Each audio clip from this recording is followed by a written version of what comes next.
Alors, la voix des volontaires. C'est parce que des dizaines de milliers de volontaires œuvrent au Tchad dans différents domaines, chacun selon ses compétences et le temps qu'il a à offrir. C'est aussi parce que faire parler les volontaires qui témoignent de leur engagement sert à mettre en lumière la valeur ajoutée du volontariat dans le développement du Tchad. C'est aussi, et enfin, qu'il faut reconnaître les réalisations, fruits du travail de ceux qui dédient leur temps, leurs compétences et leurs efforts dans leurs différentes missions. Quant à la définition, le volontariat est une activité librement choisie qui s'exerce en général au sein d'une institution sans but lucratif, association, ONG, etc., dans des domaines d'activité aussi divers que le sport, la culture, l'humanitaire, la santé, la défense des droits, l'environnement ou encore l'éducation. Les indemnisations symboliques existent ou non selon les organisations.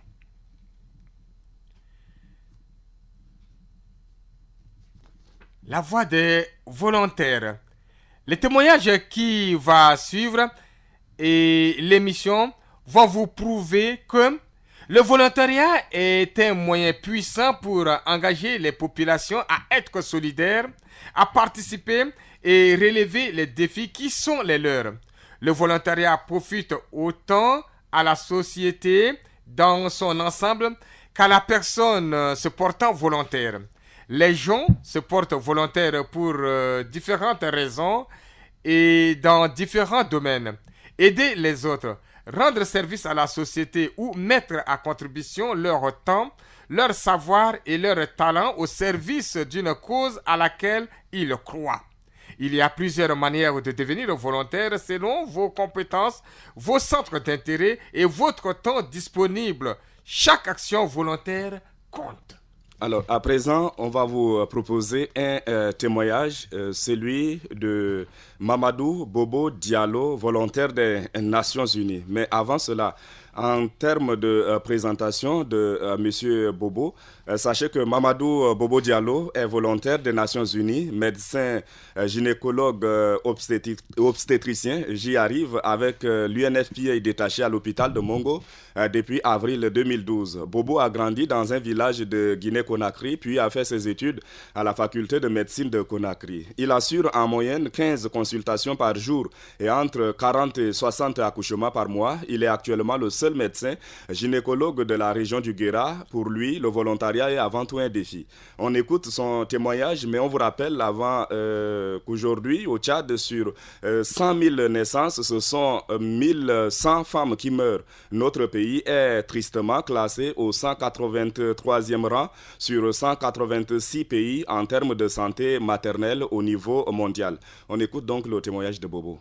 Je me nomme Diallo Mamad Bobo, de nationalité guinéenne. J'ai mes 42 ans. Je suis marié, père de 3 enfants. C'est juste un an depuis que je suis là. Mon nom c'est l'INFPA. Et je suis médecin gynécologue obstétricien de formation. Je suis venu ici dans le cadre de la coopération, dans le cadre du volontariat, volontaire international des Nations Unies. On m'a recruté dans ce cadre pour venir appuyer sur le plan sanitaire, c'est-à-dire au niveau hospitalier, praticien hospitalier en même temps, formateur en santé de la reproduction. Je suis à Mongo, c'est-à-dire au centre du Tchad, à 500 km de Djamena. Et qu'est-ce que tu as fait comme études? Où est-ce que tu as étudié? J'ai fait toutes mes études, je les ai fait au pays, c'est-à-dire en Guinée-Conakry. L'école primaire, je l'ai fait au niveau de mon village natal. J'ai fait le collège à Labé, j'ai fait le lycée à Labé. Maintenant, l'université, j'ai fait l'université à Conakry. La faculté de médecine, en ce moment, il n'y avait que la seule faculté de médecine de l'université Gamal Abdel Nasser de Conakry. Pour la préparation d'avoir un diplôme d'études de docteur d'État en médecine de chez nous, on a préparé ça au niveau des hôpitaux. Tu as été interne, c'est ça? J'étais interne. D'accord. Et pourquoi la médecine? Pourquoi pas autre chose? La médecine, je peux dire, c'est mon père qui avait voulu ça. puisque depuis l'enfance, lui, il disait il faut que toi, tu fasses la médecine. Maintenant, en 2008, j'étais maintenant spécialiste. Quand jeune, j'ai voulu vraiment faire, m'éloigner un peu de mes maîtres. Ils m'ont conseillé d'aller en province. D'accord. Aller sur le terrain, quoi. Voilà, je suis allé, j'ai fait 4 ans. Ok. Voilà, j'étais chef de service d'une maternité. Ça a été difficile, mais sur le terrain, quand même, ça m'a permis d'être en contact direct souvent avec les bénéficiaires. Vraiment, le besoin était là. Tu disais que tu as grandi dans un village. Est-ce que du coup, tous les problèmes qui sont liés à la santé maternelle, à la santé de la reproduction, c'était des choses qui ont marqué ton enfance ou oui, il y a des passages aussi qui ont marqué mon enfance. L'histoire c'est-à-dire ma maman m'a expliqué, puisque j'ai un oncle maternel aussi, le dernier, c'est-à-dire le Benjamin. Lui, ils ont perdu leur maman au moment de l'accouchement, c'est-à-dire par hémorragie de la délivrance. Là aussi, ma maman m'a expliqué ça.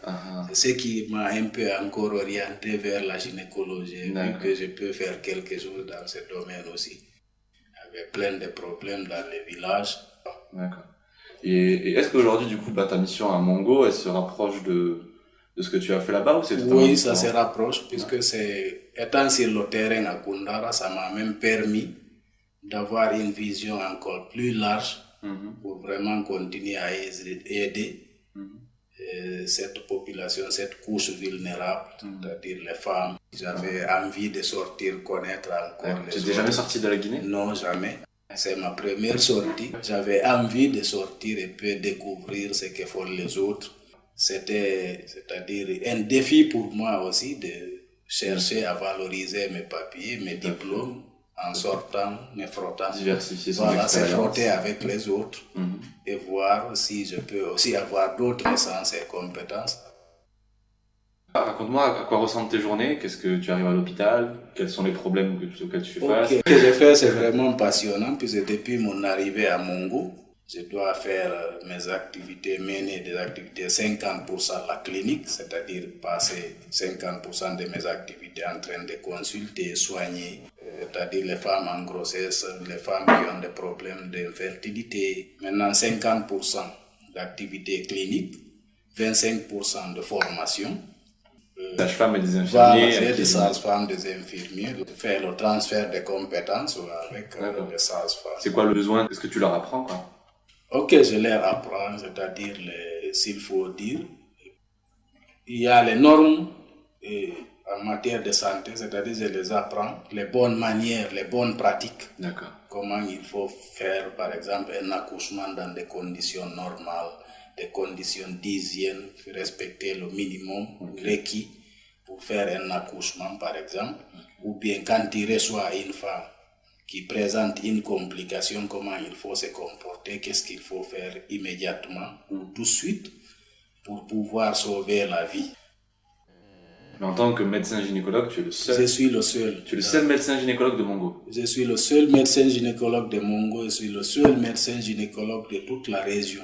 Voilà, c'est un peu difficile. C'est pour cela, quand je suis là-bas, au lieu de faire les 50% de cliniques, je risque de faire les 100% de cliniques. Puisque quand je suis là-bas, je suis complètement envahi par les malades. Est-ce que tu as vu des progrès en un an par rapport à ton équipe, par rapport à ton Oui, travail? je pense qu'il y a des progrès. C'est difficile de juger moi-même qu'il y a un progrès. Mais je considère l'équipe avec laquelle je travaille, ils acceptent quand même de changer.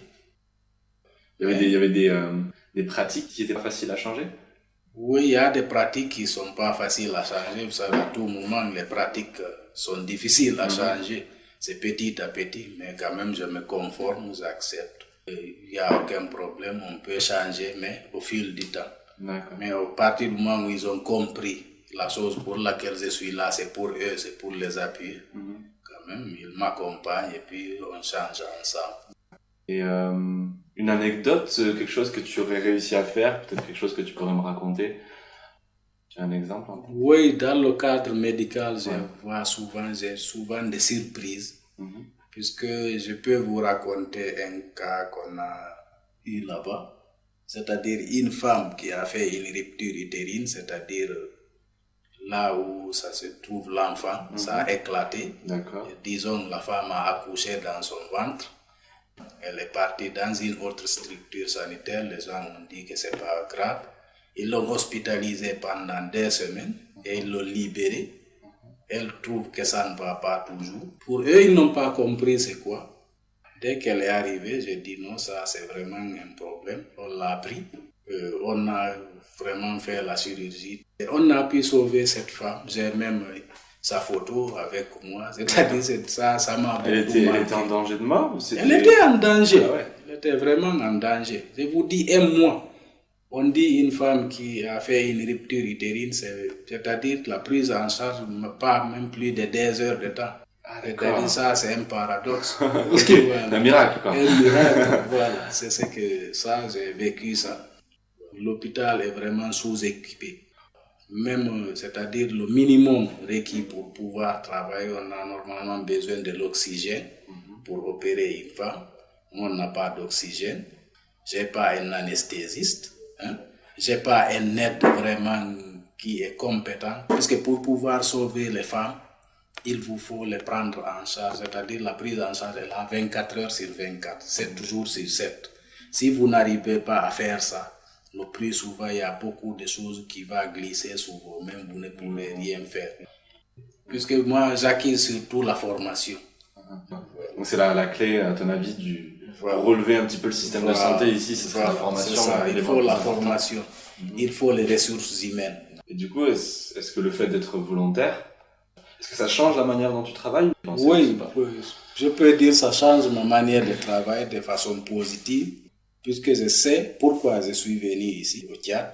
Vraiment, j'essaie de faire mon mieux pour m'en sortir. Si je vous dis, j'ai pas d'anesthésiste, c'est-à-dire on est sous-équipé. Malgré ça, on affronte beaucoup de choses. C'est-à-dire c'est un défi qu'on nous a lancé. Il faut essayer avec peu de moyens, chercher vraiment à sauver la vie. Voilà, mesdames et messieurs, vous suivez toujours l'émission La Voix des Volontaires, émission numéro 4 sur FM Liberté, en direct et présentée ce matin en duo par Boulou Anatole Njek.fr, 6h52. Vous venez de suivre le témoignage très émouvant de Mamadou Bobo Diallo, volontaire des Nations Unies de nationalité guinéenne, donc en poste à Mongo, le seul gynécologue pour toute la région de Mongo. Santé en monde rural. Les causes de la mortalité maternelle, néonatale et infantile sont les mêmes partout. Manque de sang pour la transfusion, manque de médicaments et d'équipements dans les hôpitaux et centres de santé, manque cruel du personnel qualifié et compétent, éloignement des centres de santé, entre autres. À ces entraves s'ajoute le statut de la femme rurale tchadienne. Moins informée et plus vulnérable que sa sœur de la ville, la femme rurale n'est pas consultée sur sa propre santé. Une étude récente du ministère de la Santé publique révèle que 24 hôpitaux de district seulement sur les 55 contre le pays sont aujourd'hui en mesure d'offrir des services obstétricaux d'urgence complets. Ainsi, 79% des accouchements au Tchad sont faits sans assistance du personnel qualifié et 92% de femmes n'ont pas accès aux consultations post-natales. Semaine nationale de l'allaitement maternel, 1er au 7 août 2013. La semaine mondiale de l'allaitement maternel est organisée chaque année du 1er au 7 août dans plus de 170 pays pour promouvoir cette pratique. L'allaitement maternel est le meilleur moyen d'apporter aux nouveau-nés les nutriments dont ils ont besoin. La malnutrition est directement ou indirectement responsable d'environ un tiers des décès chez les enfants de moins de 5 ans. L'OMS, l'Organisation mondiale de la santé, recommande l'allaitement au sein exclusif de nourrissons jusqu'à l'âge de 6 mois et de poursuivre ensuite jusqu'à l'âge de 2 ans au moins en l'associant à une alimentation de compléments qui conviennent. Un reportage à suivre sur France 24 en ce moment. Denis Mwakege est un gynécologue congolais. Avec ses équipes dans son hôpital de Bukavu, au sud Kivu, il a déjà soigné 40 000 femmes victimes de viol. Un travail à la mesure de l'horreur à laquelle il est confronté au quotidien. Ces 15 dernières années, on estime qu'un demi-million de femmes ont été violées en République démocratique du Congo, notamment par les bandes armées, miliciens ou soldats réguliers singuliers qui ravagent cette région de l'Est du Congo et qui rivalisent de cruauté. Un témoignage d'un